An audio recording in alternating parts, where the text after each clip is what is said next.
हाँ जी, स्टार्ट करें। चैप्टर्स हैं मेटल्स एंड नॉन मेटल्स। इसमें हमें पढ़ना है, जाहिर सी बात है, मेटल के बारे में और नॉन मेटल के बारे में, ठीक है ना। अब इसमें पढ़ना क्या क्या है, जैसे कि सबसे पहले मेटल और नॉन मेटल की फिजिकल प्रॉपर्टीज, केमिकल प्रॉपर्टीज, इनके रिएक्शंस, फिर आयनिक और कोवलेंट कंपाउंड्स और लास्ट में इनकी एक्सट्रैक्शंस। ये 5 चीज़ें हमें पढ़नी है। और आयनिक और कोवलेंट जो है ये बिल्कुल ही नया कॉन्सेप्ट है। वैसे तो आपने 9th क्लास में थोड़ा सा पढ़ा होगा, आपने कंपाउंड्स बनाए होंगे ना, जैसे कि CO2 बनाते हैं कि कार्बन की वैलेंसी 4, ऑक्सीजन की वैलेंसी 2, एक्सचेंज कर दिया। NaCl बनाया होगा, सोडियम की वैलेंसी 1, Cl की वैलेंसी 1, फिर एक्सचेंज कर दिया। तो इसमें ऐसा नहीं है, मतलब इसमें हम पूरा सही तरीके से बनाएंगे कि कंपाउंड हमारा बनता कैसे है, कितने टाइप्स के हैं, आयनिक है, कोवलेंट है, आयनिक कैसे बन रहा है, कोवलेंट कैसे बन रहा है। इसके लिए सेपरेट क्लास करेंगे उस टॉपिक के अलावा। बाकी जो है आपका, जैसे कि फिजिकल प्रॉपर्टीज, केमिकल प्रॉपर्टीज, उनके रिएक्शंस और एक्सट्रैक्शन, ये हम आज की क्लास में कवर करेंगे। तो माइंड को पूरा फोकस कर लो अच्छे से और स्टार्ट करते हैं। तो सबसे पहले हमारे पास है फिजिकल प्रॉपर्टीज। अब फिजिकल प्रॉपर्टीज क्या होती है भाई? फिजिकल प्रॉपर्टीज सिंपली जो आप उसके फिजिकल अपीयरेंस के बेसिस पे आप बता सकते हो, जो उसके देखने से ही या उसके टच करने से जो हमें उसके कैरेक्टरिस्टिक्स के बारे में पता चल रहा है, वो हमारी फिजिकल प्रॉपर्टीज हो गई, ठीक है। और केमिकल प्रॉपर्टीज यानी जब उसमें हम रिएक्शन वगैरह करवाएंगे, जैसे कि ऑक्सीजन से कराना है, वाटर से कराना है, एसिड से कराना है, बस ये 3 से ही हमें रिएक्शन कराना है, ऑक्सीजन, वाटर और एसिड। मेटल को भी इन सबसे कराएंगे और नॉन मेटल को भी इन सबसे कराएंगे। तो सबसे पहले बेसिक क्वेश्चन ये आता है कि भाई मेटल्स होते ही क्या हैं, व्हाट आर मेटल्स। अब छोटी क्लासेस में 8th क्लास में भी आपने चैप्टर पढ़ा हुआ मेटल्स और नॉन मेटल्स, तो हम ऐसे डिफाइन कर देते थे पहले कि भाई लस्ट्रस होते हैं, सोनरस होते हैं, डक्टाइल होते हैं, मेलिएबल होते हैं। ये सारे उनकी प्रॉपर्टीज हैं, ये डेफिनेशन नहीं है। अगर हमें डिफाइन करने को बोले कि भाई मेटल्स क्या है, एक्चुअल में क्या होते हैं, ये एलिमेंट्स कौन से होते हैं, तो हम इसको कैसे डिफाइन करेंगे कि मेटल्स आर इलेक्ट्रोपॉजिटिव एलिमेंट्स। कौन से होते हैं? Electropositive elements. इलेक्ट्रोपॉजिटिव एलिमेंट्स, अब ये टेक्निकल टर्म आ गया, इसका मतलब क्या है। और नॉन मेटल्स के बारे में बोले तो मेटल्स आर इलेक्ट्रो, सेम रहेगा, इलेक्ट्रो यहाँ पे क्या आ जाएगा, नेगेटिव। नॉन मेटल्स हो गए इलेक्ट्रोनेगेटिव एलिमेंट्स। तो ये तो सिंपल सी एक डेफिनेशन हो गई कि भाई मेटल्स को बोले कि बोलेंगे भाई मेटल्स कैसे एलिमेंट है, तो मेटल्स आर इलेक्ट्रोपॉजिटिव एलिमेंट्स। और नॉन मेटल्स को बोलेंगे तो मेटल्स आर इलेक्ट्रोनेगेटिव एलिमेंट्स। लेकिन अब ये इलेक्ट्रोपॉजिटिव इलेक्ट्रोनेगेटिव का मतलब क्या है? तो मतलब ये है, जैसे अगर आपने 1 से 20 तक एटॉमिक नंबर याद किए होंगे 9th क्लास में, मतलब ऐसा मैं उम्मीद करता हूँ, हालांकि किए नहीं होंगे, और नहीं किए तो भाई कर लो। 1 से 20 तक के एटॉमिक नंबर इंपॉर्टेंट है टिल 10th क्लास। वैसे तो 30-40 तक कर लो, कोई दिक्कत की बात नहीं है, लेकिन इतनी मगजमारी की जरूरत नहीं है। फिलहाल 20 तक एटॉमिक नंबर, उनकी वैलेंसीज आपको याद होनी चाहिए। और एक 9th क्लास में याद हो तो टेबल था हमारा चैप्टर 3 के अंदर, जिसके अंदर monovalent, divalent, cations and ions के बारे में था। तो वो वाला टेबल जो है वो भी अच्छे से आना चाहिए, वो बेसिक है। अगर वो नहीं आता तो केमिस्ट्री में कंपाउंड्स बनाने में दिक्कत आएगी। और भाई 10th क्लास में सिर्फ उतने ही कंपाउंड्स आने जो उस टेबल के अंदर है, और 1 से 20 तक एलिमेंट्स है, ठीक है। तो पहला काम क्या है, 1 से 20 तक एटॉमिक नंबर याद कर लेना सही तरीके से। तो खैर, अब इलेक्ट्रोपॉजिटिव की बात करें तो इलेक्ट्रोपॉजिटिव का मतलब क्या है? जैसे सोडियम ले लेते हैं। सोडियम जो है हमारा Na होता है, इसका एटॉमिक नंबर कितना है? 11। एटॉमिक नंबर किससे रिप्रेजेंट करते हैं हम? Z से, ठीक है ना। तो इसका एटॉमिक नंबर कितना हो गया? 11। अब KLM शेल थोड़ा बहुत पढ़ा होगा 9th क्लास में, ठीक है ना। KLMN, ठीक है, ये हमारे पास शेल है। तो K शेल में हमारे पास आते हैं 2, मतलब कितने फिल कर सकते हैं? 2 फिल कर सकते हैं। L शेल में हम 8 फिल कर सकते हैं। M शेल में अब आपका हो गया 8। फिर अगर आपसे पूछा जाएगा कि भाई M शेल में कितने फिल कर सकते हैं, तो कैपेसिटी जो है वो इसकी 18 की है, वो बात अलग है, हम इसमें 8 भरते हैं। और N शेल की कैपेसिटी कितने की है? 32 की है, और वो बात अलग है, इसमें हम 18 भरते हैं।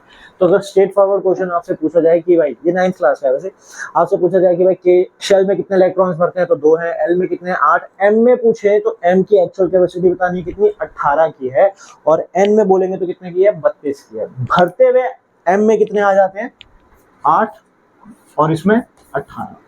अब ऐसा क्यों होता है, इसके लॉजिक पे भी डिटेल में नहीं जाते, वो SPDF ऑर्बिटल्स का खेल है, ठीक है। तो मेन बस इतना ध्यान रखो कि KLMN शेल, ये 4 शेल थे, ठीक है। 9th का है, 10th का नहीं है सारा। तो इसमें हमने वैलेंसी निकाली थी। जैसे सोडियम है, अगर मैं इसको फिल करता हूँ तो K में हमारे 2 आ गए, फिर 8। अब 2 और 8 कितने हो गए? 10। एटॉमिक नंबर है इसका 11। तो कितने इलेक्ट्रॉन्स बचे? 1 इलेक्ट्रॉन्स तो ये हो गया, ठीक है।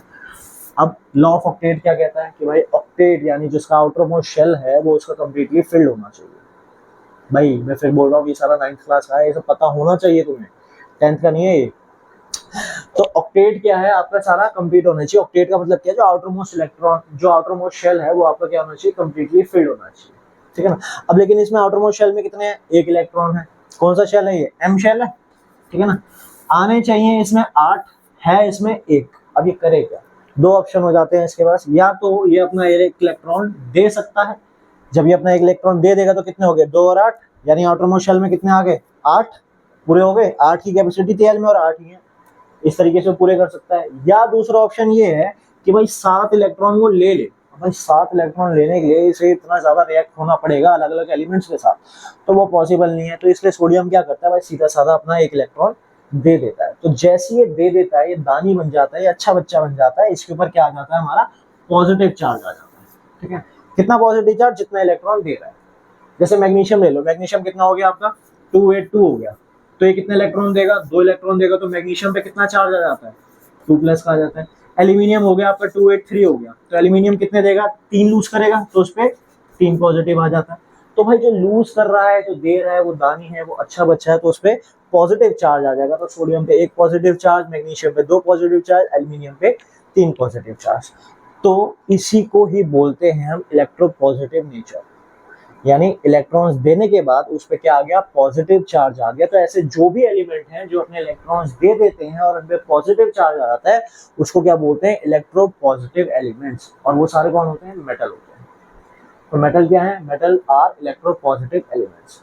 अब नॉन मेटल भी इसी तरीके से है, जैसे क्लोरीन ले लेते हैं। अब क्लोरीन हमारे पास कितना है, 287 है, ठीक है ना। K shell, L shell, M shell. M में कैपेसिटी कितने की है, 8 भरने की है, ठीक है कितने, 7। अब इस पे भी 2 ऑप्शन है, या तो ये अपने 7 इलेक्ट्रॉन दे दे तो भी इसका आउटर मोस्ट कंप्लीट हो जाएगा, या फिर ये सिर्फ 1 इलेक्ट्रॉन ले ले तो भी कितना हो जाएगा, 8 हो जाएगा, कंप्लीट हो जाएगा। तो अब 7 देना आसान हो गया या लेना आसान हो गया, 1। 7 देना ज्यादा डिफिकल्ट हो जाएगा, भाई 7 इलेक्ट्रॉन उसको देने हैं, इतना ज्यादा तो दानी नहीं बन सकते ना। तो ये क्या करेगा, 1 इलेक्ट्रॉन ले लेगा। तो ये जब ये 1 इलेक्ट्रॉन ले लेगा तो ये कितना हो गया, Cl नेगेटिव हो गया, क्योंकि 1 इलेक्ट्रॉन क्या किया इसने, ले लिया है, छीन लिया है, गंदी हरकत करी है, तो इस पर कितना चार्ज आ गया, नेगेटिव चार्ज आ गया। ऐसे ऑक्सीजन की बात करते हैं, तो ऑक्सीजन कितना होता है हमारा, ऑक्सीजन का एटॉमिक नंबर है हमारे पास 8, यानी के और एल शेल में हम फिल करते हैं तो 2 हो गया और ये हो गया 6। एल की कैपेसिटी है 8 की, है इस पे 6। अगेन 2 ऑप्शन, 6 दे दे तो इसका आउटर मोस्ट के कंप्लीट हो जाएगा, या फिर 2 ले ले तो ये क्या करेगा, 2 इलेक्ट्रॉन ले लेगा। और जैसे ये 2 इलेक्ट्रॉन ले लेगा कितना हो जाएगा, O2 नेगेटिव। तो ऑक्सीजन क्या है, नॉन मेटल है, क्लोरीन क्या है, नॉन मेटल है। और क्योंकि ये इलेक्ट्रॉन को ले रहे हैं और लेने के बाद इनपे नेगेटिव चार्ज आ रहा है, इसलिए क्या बोलते हैं इनको, इलेक्ट्रोनेगेटिव एलिमेंट। तो मेटल्स क्या हो गए हमारे, इलेक्ट्रोपॉजिटिव एलिमेंट्स, और नॉन मेटल्स क्या हो गए हमारे, इलेक्ट्रोनेगेटिव एलिमेंट्स। ये हो गई इनकी सिंपल सरल डेफिनेशन।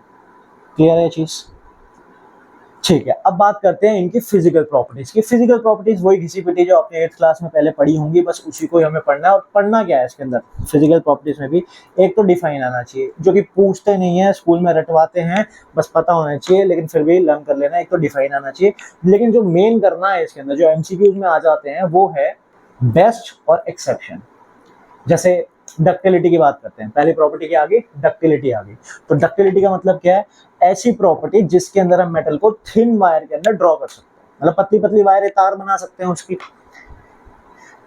तो अब इसके डेफिनेशन वगैरह ये सारी रटने की चीज फालतू खामखा की होती है। एग्जाम पॉइंट ऑफ व्यू से, बोर्ड के एग्जाम से ऐसे कोई डेफिनेशन वगैरह जनरली पूछी नहीं जाती है। जनरली से मेरा मतलब 95% ही है, ठीक है ना। लेकिन एक्सेप्शन और बेस्ट पूछ लेंगे, आपसे बोल देंगे भाई बेस्ट बताओ कि बेस्ट डक्टाइल कौन है, ठीक है। तो बेस्ट डक्टाइल कौन सा हो गया हमारा, यानी गैसेस गोल्ड। बेस्ट डक्टाइल होता है आपका gold, followed by silver, then platinum, then copper. यानी बेस्ट तो आपको एक ही बताना है, बेस्ट ध्यान रखना है, वो कौन है आपका, गोल्ड आपका बेस्ट डक्टाइल है। कहते हैं कि भाई 1 ग्राम गोल्ड की वजह से लगभग 2-2.5 किलोमीटर लंबी वायर बन जाती है, और वो भी बहुत ज्यादा स्ट्रॉन्ग, ठीक है, इतना ज्यादा वो डक्टाइल होता है, ठीक है। तो इस तरीके से आपको सबके क्या याद रखना है, बेस्ट और एक्सेप्शन, वो आपको यहाँ पे विजिबल होते रहेंगे, साथ के साथ नोट डाउन करते रहना। नहीं तो लास्ट में जब हम प्रॉपर्टी डिस्कस कर लेंगे, टेबल आएगा यहाँ पे, टेबल का स्क्रीनशॉट ले लेना, बस उतना ही ध्यान रखना है, ठीक है ना। तो आगे पहली प्रॉपर्टी क्या होगी हमारी, डक्टिलिटी, ठीक है जी। दूसरी प्रॉपर्टी की बात करते हैं, दूसरी प्रॉपर्टी होगी मेलेबिलिटी। मेलेबिलिटी का मतलब, यानी जब हम हैमर करके उसको थिन शीट के अंदर हम ड्रॉ कर सके, ड्रॉ का मतलब बना सके, चेंज कर सके, कन्वर्ट कर सके, ठीक है। यानी मेलेबिलिटी में हम मेटल को क्या कर रहे हैं, पतली पतली शीट्स में चेंज कर रहे हैं। जैसे कि फॉर एग्जांपल, अच्छा फॉर एग्जांपल से पहले इसमें बेस्ट की बात कर लेते हैं। बेस्ट मेलेबल कौन सा हो गया, again gold followed by silver. तो गोल्ड और सिल्वर क्या है, बेस्ट है। बेस्ट जनरली जितने भी हम मेटल पढ़ेंगे ना, सब में बेस्ट आपका गोल्ड और सिल्वर है। पर बात ये है कि हम इसको यूज क्यों नहीं करते। अब डक्टिलिटी की प्रॉपर्टी तो हम यूज कर लेते हैं, क्योंकि हमें ज्वेलरी वगैरह बनाने में, जैसे पत्ती पत्ती इयररिंग्स हैं या फिर आपके रिंग है या रिंग के ऊपर डिजाइन है, तो उसके लिए हम गोल्ड की डक्टिलिटी प्रॉपर्टी का यूज कर लेते हैं शेप देने के लिए, है ना। मेलेबिलिटी का भी यूज हो जाता है ज्वेलरी वगैरह में, ठीक है। लेकिन गोल्ड के अलावा अगर आप और यूज देखो, जहाँ पे मेटल को जहाँ पे मेटल को थिन शीट्स में चेंज किया हो, तो वो हो गया आपका एल्यूमिनियम फॉइल। फॉइल हर किसी के घर में होगा, देखा भी होगा, ठीक है, खाना जिसमें हम रैप करते हैं। तो एल्यूमिनियम फॉइल क्या है, वो जो फॉइल आपकी बनी है एल्यूमिनियम मेटल को मेलिएबल करके ही तो बनी है, पतली पतली शीट्स में आपने बना दिया, चेंज कर दिया, तो एल्यूमिनियम का यूज हो रहा है, ठीक है। फिर जितने भी आपके कोल्ड ड्रिंक कैंस होते हैं, कोल्ड ड्रिंक कैंस क्या है, थिन शीट ही तो है, बस ऐसे उसको सिलेंड्रिकल शेप दे रखी है। तो जितने भी आपके कैंस एल्यूमिनियम के कैन होते हैं, कोल्ड ड्रिंक कैन होते हैं, वो भी क्या है, मेलिएबल प्रॉपर्टी शो कर रहे हैं मेटल की। फिर आपने देखा होगा काफी घरों में या रेलवे स्टेशन वगैरह पे ऐसे टीन की शेड होती है, तो शेड किससे बनी होती है, अगेन एल्यूमिनियम की होती है, स्टील की होती है। स्टील बेसिकली क्या आयरन है आपका, तो वो भी वहाँ पे क्या है, मेटल की मेलिबिलिटी प्रॉपर्टी यूज हो रही है वहाँ पे। तो मेलिबिलिटी हो गई, डक्टिलिटी हो गई। इसके अलावा नेक्स्ट प्रॉपर्टी कौन सी है, अगर ध्यान हो तो लस्ट्रस। लस्ट्रस मतलब चमक, और लगभग सारे मेटल क्या हैं, चमकीले होते हैं, जिसमें बेस्ट अगेन कौन सा आ जाएगा, गोल्ड, ठीक है। गोल्ड की चमक सबसे ज्यादा है, इसलिए वो सबसे प्यारा भाता है वो आपको, ठीक है ना। उसके बाद आपका सोनस। सोनस का मतलब क्या है, जिस मेटल में से टंग की आवाज आएगी, यानी जब हम उसको स्ट्राइक करेंगे तो रिंगिंग साउंड आएगी। तो अगेन सारे मेटल आपके क्या है, इसमें सोनरस होते हैं। और सबसे बेस्ट इसमें अगर आप बात करो तो कॉपर और उसके अलॉयज जो हैं वो इसके अंदर बेस्ट में आ जाएंगे। तो डक्टिलिटी हो गई, मेलिबिलिटी हो गई, लस्ट्रस हो गया, सोनरस हो गया, और कंडक्टिविटी। कंडक्टिविटी जिसमें आपके पास आ जाएगी इलेक्ट्रिकल कंडक्टिविटी और हीट कंडक्टिविटी। यानी मेटल जो होते हैं वो गुड कंडक्टर्स ऑफ इलेक्ट्रिसिटी होते हैं और गुड कंडक्टर ऑफ हीट होते हैं। अब कंडक्शन का मतलब क्या है, ब्रीफ में बता देता हूँ। कंडक्शन का मतलब क्या हो गया कि अपने अंदर से चीजों को पास होने देते हैं, ठीक है। जैसे फॉर एग्जांपल आपने एक आयरन की रॉड ले ली और आपने उसको गैस पे रख दिया, तो होगा क्या, सबसे पहले अगर यहाँ पे फ्लेम है तो सबसे पहले आगे वाला पार्ट गर्म होगा, फिर धीरे धीरे धीरे धीरे क्या पीछे तक आपका गर्म हो जाएगा। तो ये जो आपकी हीट आगे तक पास हुई है, किस मेथड के जरिए हुई है, कंडक्शन के जरिए हुई है। कन्वेक्शन, रेडिएशन और भी होते हैं, यहाँ पे हम क्या पढ़ रहे हैं, कंडक्टर। तो मेटल्स क्या होते हैं, good conductors of heat and electricity होते हैं। इलेक्ट्रिसिटी में कंडक्टिविटी का मतलब क्या हो जाएगा कि अपने अंदर से इलेक्ट्रिसिटी को पास होने दे रहे हैं। बेस्ट कौन है इसमें, इलेक्ट्रिसिटी और हीट में बेस्ट कौन हो जाएगा, इसमें एक ध्यान रखना है, वो है आपका सिल्वर। गोल्ड नहीं है यहाँ पे, सिल्वर है। सिल्वर जो है वो आपका बेस्ट कंडक्टर ऑफ हीट और इलेक्ट्रिसिटी है। गोल्ड भी बराबर की टक्कर दे रहा है, लेकिन मेन जो है आपको बुक्स वगैरह में जो एग्जांपल में देखिएगा वो आपको क्या है, सिल्वर है, ठीक है, best conductor of heat and electricity. अब बात ये है कि भाई जब कंडक्टिविटी में, जैसे इलेक्ट्रिसिटी की कंडक्टिविटी की बात करें, बेस्ट कंडक्टर अगर आपका इलेक्ट्रिसिटी में सिल्वर है, गोल्ड है, तो भाई इसकी तारें क्यों नहीं बनती हैं, क्यों नहीं बनाते इसकी वायर, जब इतना ही बेस्ट कंडक्टर है तो भाई क्यों नहीं बनाते, इसलिए नहीं बनाते क्योंकि महंगा पड़ता है भाई, ये कॉस्टली मेटल है आपके सिल्वर गोल्ड, इसलिए आप वायर नहीं बना सकते। इसलिए हम इसका ऑल्टरनेट क्या लेते हैं, जो कि बेस्ट तो नहीं है लेकिन हाँ काफी अच्छा है, वो हो गया आपका कॉपर। तो कॉपर की वायरिंग हम यूज करते हैं, जो कि अच्छा कंडक्टर है, चीप है, आराम से मिल जाता है, तो इसलिए वायरिंग जो है किसकी होती है, कॉपर की होती है। फिर अगर हम बात करें हीट, कंडक्टिविटी हीट हमें चाहिए, जैसे कि यूटेंसिल्स वगैरह में, बर्तन वगैरह में यूज किए जाते हैं, जितने भी आपके बर्तन हो गए आपके, या फिर टैंक्स हो गए, हीटिंग टैंक्स वगैरह हो गए, सारे किस चीज से बने हैं, आपके मेटल से बने हैं। मेटल में कौन सा लेते हैं हम इसके अंदर, अब इसमें भी हम सिल्वर तो यूज कर नहीं सकते, तो यहाँ पे हम लेते हैं अगेन कॉपर हो गया, एल्यूमिनियम हो गया, ठीक है। तो उसके आपके यूटेंसिल्स वगैरह बनते हैं ताकि कंडक्टिविटी हीट की बनी रहे और खर्चा भी ज्यादा ना पड़े, महंगा ना पड़े हमें, कॉस्ट इफेक्टिव है बेसिकली, ठीक है। तो ductility thin wires, malleability thin sheets, lustrous चमक हो गई आपकी, शाइनी प्रॉपर्टी, और फिर सोनरस यानी रिंगिंग प्रॉपर्टी, और फिर इलेक्ट्रिकल एंड हीट कंडक्टिविटी, मतलब इससे आपकी 6 प्रॉपर्टीज हो गई। अब इसके बाद छोटी मोटी प्रॉपर्टीज जैसे कि डेंसिटी। डेंसिटी की बात करें तो सारे मेटल्स क्या हैं आपके, डेंसर होते हैं। आप हार्डनेस की बात करें तो सारे मेटल आपके हार्ड होते हैं। रूम टेम्परेचर पे सारे मेटल सॉलिड होते हैं एक्सेप्ट मरकरी। अच्छा, एक्सेप्शंस जो है वो सब में कुछ ना कुछ एक्सेप्शंस है, एक्सेप्शन सारे लास्ट में देखेंगे, मतलब प्रॉपर्टीज होने के बाद में। तो मेटल सारे आपके हार्ड हैं, सारे आपके रूम टेम्परेचर पे सॉलिड हैं, डेंसिटी सबकी ज़्यादा है। तो ये आपकी फिजिकल प्रॉपर्टीज हैं जो आपको ध्यान रखनी है, यही सारी, ठीक है ना। अब इनमें एक्सेप्शंस क्या है, अब इनके एक्सेप्शंस के बारे में बात कर लेते हैं। जैसे कि डक्टिलिटी की हमने बात करी, तो डक्टिलिटी में क्या होता है, थिन वायर में ड्रॉ कर सकते हैं। मेलेबिलिटी में क्या है, थिन शीट्स के अंदर हम चेंज कर सकते हैं प्रेशर वगैरह अप्लाई करके, हैमरिंग वगैरह करके। लेकिन कुछ मेटल ऐसे होते हैं जिनके साथ हम ये नहीं कर सकते, जिसमें आपको ध्यान रखना है। 2-3 नाम है वैसे तो, लेकिन मेन आपका क्या हो गया, जिंक। जिंक आपका एक ब्रिटल मेटल होता है। ब्रिटल का मतलब क्या है, ब्रिटल मतलब जैसे कि ये चौक हो गया, छोटा सा पीस है, ठीक है, ये चौक है, तो अगर मान लो मैं इसको प्रेशर दूंगा तो क्या हो गया, ये चूरे चूरे में चेंज हो गया ना सारा का सारा। तो इसका मतलब क्या है, ये क्या था आपका, ब्रिटल था। तो जनरली तो सारे मेटल हार्ड होते हैं, तो ये उसमें भी एक्सेप्शन आ गया कि जिंक क्या है आपका, ब्रिटल है। अब क्योंकि ये ब्रिटल है, प्रेशर देते ही चूरा बन जाता है इसका, तो क्या इसकी वायर बना सकते हैं, नहीं बना सकते। क्या इसको थिन शीट्स में ड्रॉ कर सकते हैं, नहीं कर सकते। तो डक्टिलिटी में एक्सेप्शन पूछे, जिंक डाल दो। मेलेबिलिटी में एक्सेप्शन पूछे, अगेन जिंक डाल दो, ठीक है। हार्डनेस में एक्सेप्शन पूछे, अगेन जिंक डाल दो। अब इसके अलावा और कोई मेटल्स आपको ध्यान रखना हो, तो जैसे आपका मरकरी हो गया। मरकरी क्या है, एक लिक्विड मेटल है। वैसे तो सारे मेटल्स क्या है, रूम टेम्परेचर पे क्या होते हैं आपके, सॉलिड होते हैं, लेकिन मरकरी क्या है आपका, लिक्विड है रूम टेम्परेचर पे। तो क्योंकि वो लिक्विड है, तो अगेन उसको आप थिन वायर में ड्रॉ नहीं कर सकते, अगेन आप उसको शीट्स में चेंज नहीं कर सकते, हार्ड नहीं है वो आपका, तो मरकरी भी आप डाल सकते हो। फिर उसके अलावा जैसे सोडियम और पोटेशियम है। सोडियम और पोटेशियम क्या है, ये वैसे एक्सेप्शन में आते हैं डेंसिटी के। सारे मेटल्स क्या होते हैं आपके, डेंसर होते हैं, है कि नहीं। लेकिन जो आपका सोडियम पोटेशियम है, ये आपके डेंसर नहीं है, मतलब ये पानी पे फ्लोट कर जाते हैं, ठीक है ना। क्यों करते हैं, रिएक्टिविटी की, वैसे तो इनकी रिएक्शन होती है जिसकी वजह से वो पानी, हाइड्रोजन रिलीज होती है और वो पानी पे ही रहते हैं, लेकिन इनकी डेंसिटी क्या है, कम है। तो ये डेंसिटी में अगर आपसे एक्सेप्शन पूछे ऐसे कौन से मेटल हैं जो डेंसर नहीं है, तो आपके सोडियम और पोटेशियम आ जाएगा, ठीक है। तो डक्टिलिटी में हो गया एक्सेप्शन, हो गया हमारा। मेलेबिलिटी में एक्सेप्शन हो गया, हार्डनेस में एक्सेप्शन हो गया, ठीक है। लस्ट्रस में ऐसा कोई एक्सेप्शन नहीं है, सोनस में ऐसा कोई एक्सेप्शन नहीं है। फिर डेंसिटी में हमारा एक्सेप्शन हो गया। फिर कंडक्टिविटी, अगर हम इलेक्ट्रिकल और हीट कंडक्टिविटी की बात करते हैं, तो इसमें एक्सेप्शंस हैं और वो आपको ध्यान रखने हैं। वैसे तो सारे मेटल्स, सारे से मतलब है 95% मेटल्स के हैं आपके good conductors of heat and electricity हैं, लेकिन कुछ एक्सेप्शन है। जैसे कि आपका हो गया लेड। लेड जो है वो आपका आ जाएगा poor conductor of heat. Lead आपका बिल्कुल भी हीट को कंडक्ट नहीं करता, वो आपका किसमें आ गया, पुअर कंडक्टर ऑफ हीट में, फॉलोड बाय मरकरी। मरकरी भी आपका पुअर कंडक्टर ऑफ हीट होता है, लेकिन अब सवाल यहाँ पर ये आता है कि अगर mercury poor conductor of heat है, तो उसको थर्मोमीटर में क्यों यूज करते हैं। अब थर्मोमीटर का काम क्या है, उसको मुंह में डालते हैं, हीट आती है, हीट की वजह से वो क्या होता है, टेम्परेचर दिखाता है, तो वहाँ मरकरी क्यों यूज कर रहे हैं। तो ये जो उसकी प्रॉपर्टी है ना, पुअर कंडक्टर ऑफ हीट की, इसकी वजह से ही कर रहे हैं, क्योंकि वो हीट को कंडक्ट नहीं करता, तो होता क्या है, वो हीट की वजह से एक्सपैंड हो जाता है। तो क्योंकि वो एक्सपैंड हो रहा है, तो जैसे आपने शुरुआत में किंग के पास था, लेकिन जैसे ही टेम्परेचर मिला तो क्या हो गया, एक्सपैंड हो गया, तो आपको रीडिंग दे देता है कि कहाँ तक आपका टेम्परेचर जा रहा है। तो ये मरकरी वाले थर्मामीटर में, ये आपका जो मरकरी यूज होता है, वो इसी प्रॉपर्टी की वजह से होता है कि वो पुअर कंडक्टर ऑफ हीट है, और उसका एक्सपेंशन कोफिशिएंट यानी एक्सपैंड जो है वो ज्यादा हो जाता है, आराम से हो जाता है, ठीक है ना। तो पुअर कंडक्टर ऑफ हीट में आपको दो ध्यान रखने हैं, एक लेड हो गया सबसे मेन, फिर उसके बाद मरकरी ध्यान रखो तो वो भी चल जाएगा।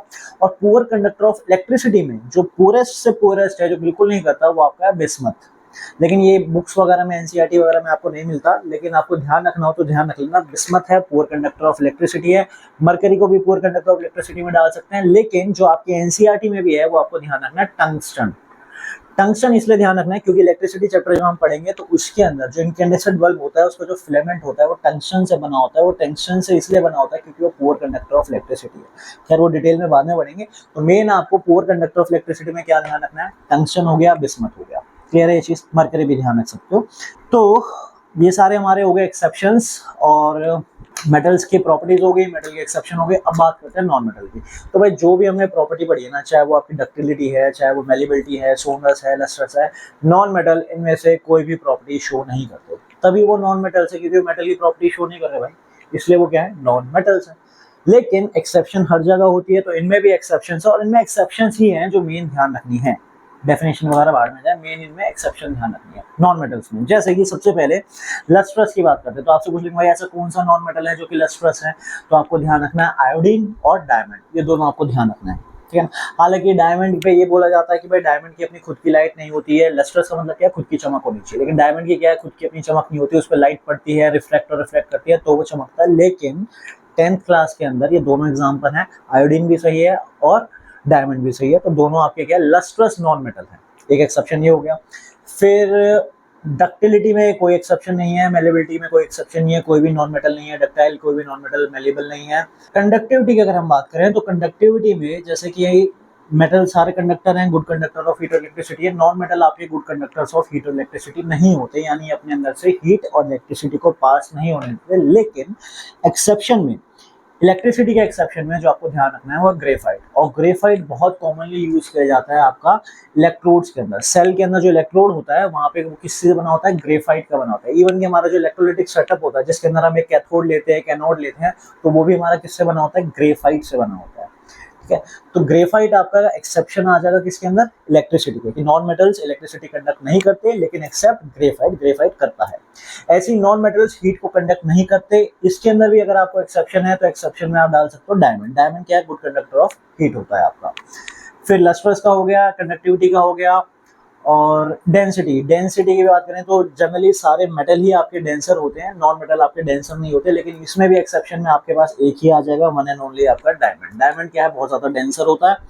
हार्डनेस में भी यही आ जाएगा। हार्ड क्या है, सारे मेटल्स तो हार्ड होते हैं, लेकिन नॉन मेटल्स आपके हार्ड नहीं होते, वो क्या होते हैं, ब्रिटल होते हैं। ब्रिटल का मतलब क्या हो गया कि आसानी से टूट जाते हैं। सॉलिड तो होते हैं लेकिन आसानी से टूट जाते हैं। लेकिन यहाँ पे एक्सेप्शन क्या आ गया आपका, अगेन डायमंड। तो डायमंड एक हार्ड या सबसे हार्डेस्ट नॉन एलिमेंट है बल्कि वर्ड्स पे। ठीक है, एडमेंटियम वाइब्रेनियम मत लिखना, ठीक है ना, वो नहीं है, वो एमसीयू रियल में नहीं है, वो यहाँ पे साइंस में नहीं चलेगा। ठीक है ना, तो यहाँ पे जो सबसे हार्डेस्ट है वो कौन सा हो गया आपका, डायमंड हो गया, जो कि एक नॉन मेटल है।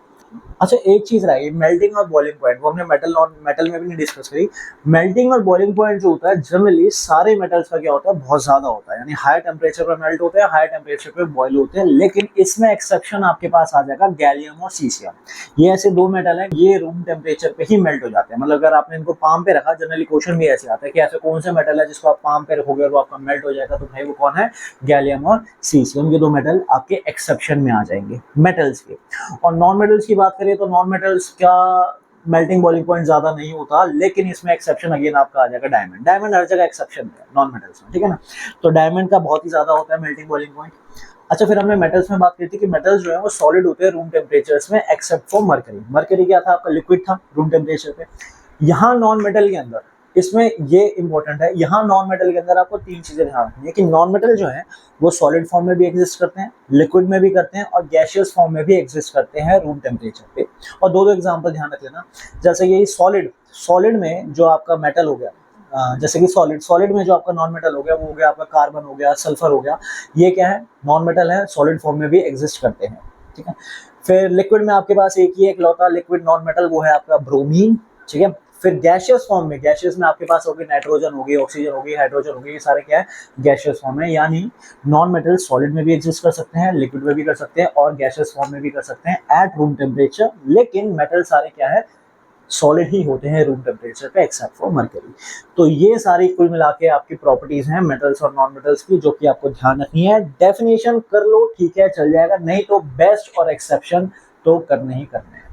अब बेस्ट और एक्सेप्शन जो हैं वो यहाँ पे चार्ट है आपका, ये सारा का सारा, साथ में आपकी प्रॉपर्टीज लिखी हैं, कौन कौन सी प्रॉपर्टीज हैं, जिसके अंदर बेस्ट कौन सा है मेटल्स के अंदर, मेटल्स में एक्सेप्शन क्या है, बेस्ट और नॉन मेटल्स में एक्सेप्शन क्या है। तो ये चार्ट जो है भाई ये आपको याद करना है, इसी में से जनरली आपके एमसीक्यू बनने के आते हैं। और इनमें से फिजिकल प्रॉपर्टीज में और कैसे क्वेश्चंस पूछ लिए जाते हैं आपसे, जैसे कि आपसे बोल दिया जाएगा कि इनमें से कौन सी फॉलोइंग प्रॉपर्टी है जो गोल्ड को सुटेबल बनाती है ज्वेलरी बनाने में।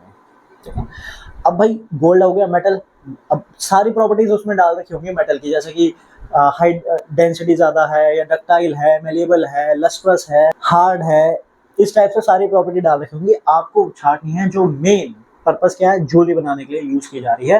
तो ज्वेलरी बनाने के लिए जो आपकी यूज की जाती है वो आपकी मेन होगी डक्टाइल, ठीक है, क्योंकि उसको अलग अलग शेप देनी होती है। फिर लस्ट्रस, और मेन कोरोजन रेसिस्टेंट। गोल्ड जो होता है, गोल्ड, सिल्वर और प्लेटिनम, ये तीन ऐसे मेटल हैं जिनको नोबल मेटल भी बोला जाता है, इनर्ट मेटल भी बोला जाता है, यानी ये किसी से रिएक्ट नहीं करते। तो क्योंकि ये रिएक्ट नहीं करते इसलिए कोरोड नहीं होते। कोरोड आपने चैप्टर 1 में पढ़ा होगा, कोरोजन मतलब जब कोई मेटल धीरे धीरे खराब होता है by the action of air, water या फिर एसिड। इन तीनों में से किसी भी कांटेक्ट में आने के बाद जब मेटल धीरे धीरे खराब होने लग जाता है तो हम क्या बोलते हैं, मेटल क्या हो गया, कोरोड हो गया। जिसका एग्जांपल क्या था, आयरन, यानी जंग लग जाता है, रस्टिंग हो जाता है। तो गोल्ड और सिल्वर जो है और प्लेटिनम भी, ये आपके करोड नहीं होते। सिल्वर फिर भी थोड़ा बहुत हो जाता है, काला पड़ जाता है, लेकिन गोल्ड और प्लेटिनम नहीं होते। तो ये प्रॉपर्टी सूटेबल हो जाती है किसके लिए, ज्वेलरीज वगैरह बनाने में, इसलिए इनकी कीमत भी बढ़ जाती है, क्योंकि सालों साल रखे रहो खराब ही नहीं हो रहे हैं आपके।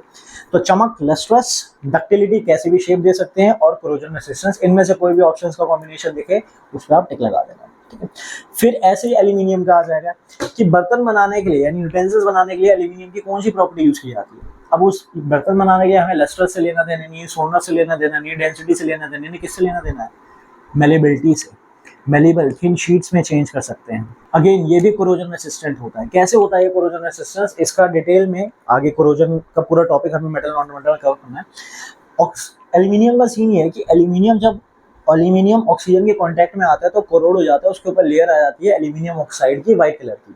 लेकिन अच्छी बात है ये, जब एक बार उस पर एल्यूमिनियम ऑक्साइड की लेयर आ गई तो फर्दर उसको वो कोरोड होने से बचाता है, यानी वो और ज्यादा पहले से स्ट्रांग हो जाता है, फर्दर उसको कोरोजन से बचाता है। और इस प्रोसेस को इंडस्ट्रीज में ही कराकर भेजा जाता है, उसको बोला जाता है एनोडाइजिंग।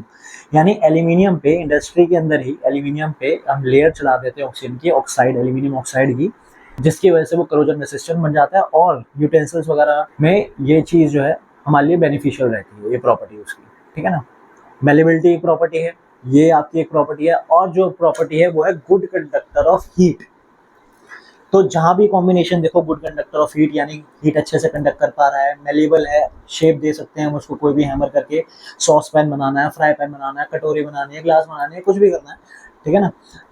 तो मेलेबल हो गया, हीट कंडक्टिविटी हो गई, और कोरोजन रेसिस्टेंस किस तरीके से, जब उस पर ऑक्सीजन की लेयर चढ़ जाएगी तो, ठीक है। इनमें से कोई भी कॉम्बिनेशन देखो तो वो आपका आंसर हो जाएगा। और ग्रेफाइट की हमने बात करी, ग्रेफाइट आपका एक ऐसा नॉन मेटल है, वैसे तो नॉन मेटल इलेक्ट्रिसिटी कंडक्ट नहीं करते, लेकिन ग्रेफाइट एक ऐसा नॉन मेटल है जो इलेक्ट्रिसिटी कंडक्ट कर रहा है, और इसीलिए हम उसको किस में यूज करते हैं, इलेक्ट्रोड्स में, सेल में यूज करते हैं। तो सवाल ये आता है कि सेल के अंदर जब मेटल ऑलरेडी हमारे पास हैं जो भाई इलेक्ट्रिसिटी कंडक्ट कर रहे हैं, तो आपका सेल हो गया या इलेक्ट्रोलाइटिक सेटअप हो गया, इसके अंदर ग्रेफाइट की यूज कर रहे हैं, सीधा सीधा मेटल यूज करो ना, जब मेटल तो कर ही रहे हैं इलेक्ट्रिसिटी कंडक्ट, तो ग्रेफाइट अलग से क्यों यूज कर रहे हो, बताओ। तो जवाब ये है कि जो सेल होता है, सेल का अगर आप कंपोनेंट देखो अंदर से, या फिर इलेक्ट्रोलाइटिक सेटअप देखो, उसमें एक इलेक्ट्रोलाइट भी होता है। इलेक्ट्रोलाइट क्या होते हैं, ऐसे सॉल्यूशन जो इलेक्ट्रिसिटी कंडक्ट करते हैं, वो जनरली क्या होते हैं, सॉल्ट सॉल्यूशन होते हैं, एसिडिक सॉल्यूशन होते हैं। यानी कहने का मतलब सिंपल शब्दों में, सेल के अंदर क्या होता है, एसिड भी प्रेजेंट होता है। और अगर आप मेटल ले लेते हो तो मेटल क्या करेगा, एसिड के साथ धीरे धीरे रिएक्ट करना स्टार्ट कर देगा, और हो सकता है वो मेटल जो अंदर से वो खराब होना स्टार्ट हो जाए, हो सकता है कि हो ही जाएगा, मेटल के अंदर से खराब हो जाएगा एसिड के कांटेक्ट में। इसलिए हम क्या लेते हैं, ग्रेफाइट, जो कि क्या है, नॉन मेटल। क्योंकि नॉन मेटल है वो, तो एसिड से वो रिएक्ट करेगा ही नहीं, और जब वो एसिड से रिएक्ट करेगा ही नहीं, तो जो उसका अपना काम है इलेक्ट्रिसिटी कंडक्ट करने का, वो आराम से करता रहेगा, सेल आपका खराब नहीं होगा। इसलिए हम क्या लेते हैं, ग्रेफाइट लेते हैं, उसमें मेटल नहीं लेते। तो ये ऐसे छोटे मोटे क्वेश्चन अंदर से निकल कर आ जाते हैं जो कि पूछे जाते हैं। ये सारे क्वेश्चन जो भी अंदर से आपके बनते हैं, इन सबकी पीडीएफ आपको मिल जाएगी, जिसको भी चाहिए हो बस आप मुझे मेल कर देना मेरी आईडी पे, और आपको पीडीएफ मिल जाएगी सारे एक्स्ट्रा क्वेश्चंस की, ठीक है जी। भाई इसी के साथ हमारा वाला टॉपिक खत्म हो गया। फिजिकल प्रॉपर्टी मेटल की निपट गई, नॉन मेटल्स की होगी, एक्सेप्शंस वगैरह देख लिया, बेस्ट वगैरह देख लिया, ठीक है। एक आधा क्वेश्चन हमारा देख लिया। अब बात करते हैं केमिकल प्रॉपर्टीज। भाई केमिकल प्रॉपर्टीज इंपॉर्टेंट, और केमिकल प्रॉपर्टीज जहाँ आ जाएंगी वहाँ पे आपके केमिकल इक्वेशंस और रिएक्शंस आ जाएंगी। लेकिन अच्छी बात इसमें ये है कि इसमें सिर्फ 3 ही करनी है। 3 से मेरा मतलब है 3 चीजों से ही हमें रिएक्ट कराना है। एक ऑक्सीजन से कराएंगे, एक वाटर से कराएंगे, और एक एसिड से कराएंगे। इन तीनों से ही हमें रिएक्शन बतानी है। हाइड्रोजन, क्लोरीन, सल्फर वगैरह जाने दो, छोड़ो उसको, मेन हमें इन तीनों से रिएक्ट करवाने हैं बस, और इन्हीं के तीनों से आपके जनरली क्वेश्चन बनने के। तो ये 3 सही से समझ लेना, हाफ ऑफ द चैप्टर आपका निपट जाएगा। तो ये सबसे पहले ऑक्सीजन की देखते हैं। जब कोई मेटल, पहले मेटल की प्रॉपर्टीज की बात कर रहे हैं, फिर नॉन मेटल की प्रॉपर्टीज की बात करेंगे। तो जब कोई मेटल पहले ऑक्सीजन से रिएक्ट करेगा, कोई भी मेटल ले लो, जैसे कि सोडियम ले लेते हैं, Na+O2, बस आपस में कंबाइन कर देना यार, Na2, क्या बन गया, सोडियम ऑक्साइड। अब ये सवाल मत पूछना भाई यहाँ Na था, यहाँ O2 था, ये Na2 कैसे बन गया, 9th क्लास का कॉन्सेप्ट है। क्योंकि Na की वैलेंसी क्या है, 1 है, ऑक्सीजन की वैलेंसी क्या है, 2 है, एक्सचेंज हो जाएगा, Na2O बन जाएगा। इसलिए कह रहा हूँ 9th क्लास का वो टेबल नहीं किया हुआ तो याद कर लो, 1 से 20 तक एटॉमिक नंबर और वैलेंसी याद कर लो, वरना कंपाउंड नहीं बना पाओगे, छोटे छोटे कंपाउंड बनाने में कंफ्यूज हो जाओगे। तो सोडियम प्लस ऑक्सीजन कितना हो गया, सोडियम ऑक्साइड हो गया, ठीक है, सिंपल था। ऐसे ही मैग्नीशियम ले लो, मैग्नीशियम प्लस ऑक्सीजन, अब बोलो क्या बनेगा, Mg2O, नहीं, क्या बन जाएगा, MgO, क्योंकि मैग्नीशियम की वैलेंसी 2 है, ऑक्सीजन की भी 2 है, 2 से 2 फिर 2, तो क्या बन गया, MgO, क्लियर है ये चीज। तो यानी सिंपल सिंपल सा यार, मेटल जब भी कंबाइन करेगा ऑक्सीजन के साथ तो क्या बना लेगा, मेटल ऑक्साइड बना लेगा। अब साइंस में इतनी चीजें सिंपल सिंपल तो हो नहीं सकती, कुछ तो कॉम्प्लिकेटेड होगा इसमें, है थोड़ा सा कॉम्प्लिकेशन है।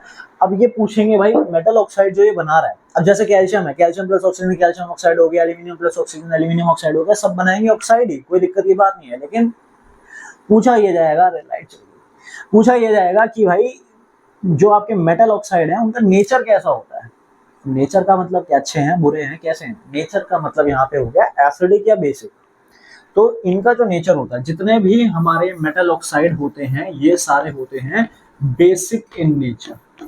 बेसिक इन नेचर कैसे कह सकते हैं, बेसिक इन नेचर है हमारे पास, कह हम ऐसे सकते हैं कि जैसे फर्स्ट चैप्टर पे आते हैं, आपने सुना होगा क्वेश्चन भी कि मैग्नीशियम रिबन को हम साफ क्यों करते हैं। तो उसका जवाब ये था कि मैग्नीशियम पे क्या है, ऑक्सीजन और या फिर कार्बोनेट की लेयर होती है, तो सैंड पेपर से साफ कर देते हैं ताकि ऑक्सीजन से रिएक्ट कर सके, बर्न हो सके और आपको क्या मिल जाए, मैग्नीशियम ऑक्साइड मिल जाए। तो ठीक है भाई, हमारे पास क्या आ गया, मैग्नीशियम ऑक्साइड हमारे पास आ गया, ये है हमारा क्या, सॉलिड फॉर्म के अंदर है। ठीक है जी। अब बेसिक नेचर कैसे शो कर रहा है, तो बेसिक नेचर अगर आप फिर एसिड बेसिस पे आते हैं तो बेस के बारे में हमने क्या पढ़ा था, बेस सारे वो होते हैं जो अपने OH आयंस पानी में डिसोसिएट करते हैं। यानी बेस होने के लिए दो चीजें चाहिए, एक तो OH आयंस चाहिए और पानी चाहिए, दोनों में से कुछ भी नहीं है इसके पास, ना OH है ना पानी है, तो फिर ये बेस कैसे हुआ। और एसिड का ये ऐसा था कि H+ चाहिए और पानी चाहिए, लेकिन फिलहाल हम बेस पे फोकस करते हैं। तो भाई बेसिक नेचर ऐसा हुआ कि जब आप इसको पानी में डालोगे, यानी मैग्नीशियम ऑक्साइड को जब आप पानी में डालोगे तो ये क्या बना लेगा, MgOH का होल ट्वाइस एक्वस। ठीक है, तो ये क्या बन गया, MgOH होल ट्वाइस मतलब मैग्नीशियम हाइड्रोक्साइड, और ये क्या है आपका एक बेस है, ये तो बेस है, तो इसका नेचर क्या हुआ, बेसिक हुआ। क्यों हो गया बेसिक, क्योंकि बेस होने के लिए पानी चाहिए, और जब मैं मैग्नीशियम ऑक्साइड के पाउडर को जब मैं पानी में डाल दूंगा तो पानी में डालने के बाद वो क्या बना लेगा, मैग्नीशियम हाइड्रोक्साइड, और वो क्या है आपका एक बेस है। इसलिए जितने भी मेटल ऑक्साइड होते हैं वो सारे क्या है, बेसिक नेचर है। सेम ऐसे सोडियम ऑक्साइड है, इसमें मैं पानी डालूंगा तो क्या बना लेगा ये, NaOH। कैल्शियम ऑक्साइड हो जाएगा तो वो क्या बना लेगा, CaOH का होल ट्वाइस। ठीक है ना। अब भाई ये फॉर्मूले में चेंज जो है ना, ये आयंस का खेल है कि मैग्नीशियम की वैलेंसी 2 है, हाइड्रोक्साइड की वैलेंसी 1 है, तो एक्सचेंज हो गया, MgOH का होल ट्वाइस हो गया। ठीक है, क्लियर है ये चीज। तो मेटल ऑक्साइड का नेचर होता है बेसिक। सवाल पूछेंगे क्यों, तो इसलिए होता है क्योंकि when metal oxides are added to water they form base, और रिएक्शन देके बता देना, काम खत्म। क्लियर है ये चीज, कोई दिक्कत है इसके अंदर, इसमें इतना ही करना है। नहीं, एक चीज और करनी है, सॉरी, वो है आपके खतरनाक सी चीज, नाम भी थोड़ा ऐसा सही है, एम्फोटेरिक ऑक्साइड्स। ये कुछ ऐसे मेटल ऑक्साइड हैं जो एसिडिक और बेसिक दोनों बिहेवियर शो करते हैं। अब ऐसे कैसे कर सकते हैं, तो भाई ऐसा है कि एसिड बेसिस में आपने पढ़ा होगा कि एसिड प्लस बेस क्या था, एसिड प्लस बेस क्या देता है हमें, सॉल्ट और वाटर। यानी सॉल्ट और वाटर हमेशा हमेशा तभी मिलेगा जब एसिड और बेस क्या है, आपस में रिएक्ट कर रहे होंगे। सही बात है, ठीक है। तो हमने अभी अभी पढ़ा कि मेटल ऑक्साइड का नेचर कैसा है, बेसिक है। ठीक है, ये भी सही हो गया। तो जैसे एक एग्जांपल ले लेते हैं, for example aluminium oxide Al2O3 plus HCl, क्या मिल जाएगा हमें। अब इसका नेचर क्या है, बेसिक है, और इसका नेचर क्या है, एसिडिक है। तो एसिड और बेस क्या देते हैं, सॉल्ट और वाटर। ठीक है जी। तो Al चला गया Cl के साथ, और इसने क्या बना लिया, AlCl3 एल्यूमिनियम क्लोराइड, और साथ में बचा H और O, उसने क्या बना लिया, H2O पानी बना लिया। ठीक है, यहाँ तक डाइजेस्ट हो जाता है कि भाई ये बेसिक है, ये एसिड है, acid plus base give salt and water. अब ये देखा गया कि जब एल्यूमिनियम ऑक्साइड Al2O3 ले लिया, ठीक है, साथ में बेस ले लिया NaOH, ठीक है जी, बेस ले लेते हैं। अब क्या हो गया, अब बेस और बेस तो आपस में रिएक्ट करके सॉल्ट और वाटर नहीं देना चाहिए था, क्योंकि मेटल ऑक्साइड का नेचर क्या है, बेसिक है। लेकिन यहाँ पे ऐसा नहीं हुआ, यहाँ पे फिर से हमें सॉल्ट और वाटर मिल गया। तो जब बेस, यहाँ पे हमने क्या लिया, बेस, और ये क्या है, मेटल ऑक्साइड। तो जब बेस के साथ आपने मेटल ऑक्साइड लिया तब भी सॉल्ट और वाटर मिल रहा है, इसका मतलब ये हुआ ना कि इसका नेचर कैसा रहा होगा, एसिडिक रहा होगा। अब जब एसिड के साथ लिया था तो इसका नेचर तो बेसिक ही था, जो कि होता भी है। लेकिन जब हमने बेस के साथ लिया तब इसका नेचर क्या हो गया, एसिडिक। क्यों, क्योंकि तब भी सॉल्ट और वाटर ये दे रहा था। तो इसका मतलब ये हुआ, कुछ ऐसे मेटल ऑक्साइड होते हैं जिनका नेचर एसिडिक भी होता है, बेसिक भी होता है, डिपेंड करता है वो किसके साथ रिएक्ट कर रहा है। ठीक है ना। अब इसके साथ सॉल्ट और वाटर क्या मिल जाएगा, NaAlO2 प्लस H2O, यानी sodium aluminate plus water. Salt और वाटर हमें मिल गया, ठीक है जी। तो सॉल्ट और वाटर हमें तभी मिलेगा जब हमारे पास एसिड और बेस रिएक्ट करेंगे, और मेटल ऑक्साइड का नेचर होता है बेसिक, तो base plus acid gives salt and water. लेकिन हमने देखा कि कुछ मेटल ऑक्साइड ऐसे भी निकले कि जब वो बेस के साथ रिएक्ट कर रहे थे तो अपना नेचर कैसा बना लिया उन्होंने, एसिडिक बना लिया, तभी वो क्या दे पाए, सॉल्ट और वाटर। तो ऐसे मेटल ऑक्साइड जो एसिडिक और बेसिक दोनों बिहेवियर शो करते हैं, इनको बोला जाता है एम्फोटेरिक ऑक्साइड, और ये इंपॉर्टेंट है और एग्जांपल पूछ ले जाते हैं। एग्जांपल में आपको ध्यान रखना है, एक हो गया एल्यूमिनियम ऑक्साइड, जो कि मेन तो यही ध्यान रखना है।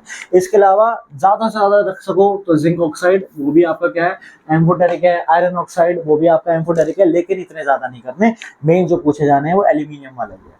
जिंक ऑक्साइड ले लेते हैं, सब कुछ वही रखते हैं, तो ZnO प्लस HCl क्या मिल जाएगा, ZnCl2, ठीक है, जिंक क्लोराइड यानी सॉल्ट और वाटर, और ZnO प्लस NaOH क्या मिल जाएगा हमें, Na2ZnO2, सोडियम जिंकेट।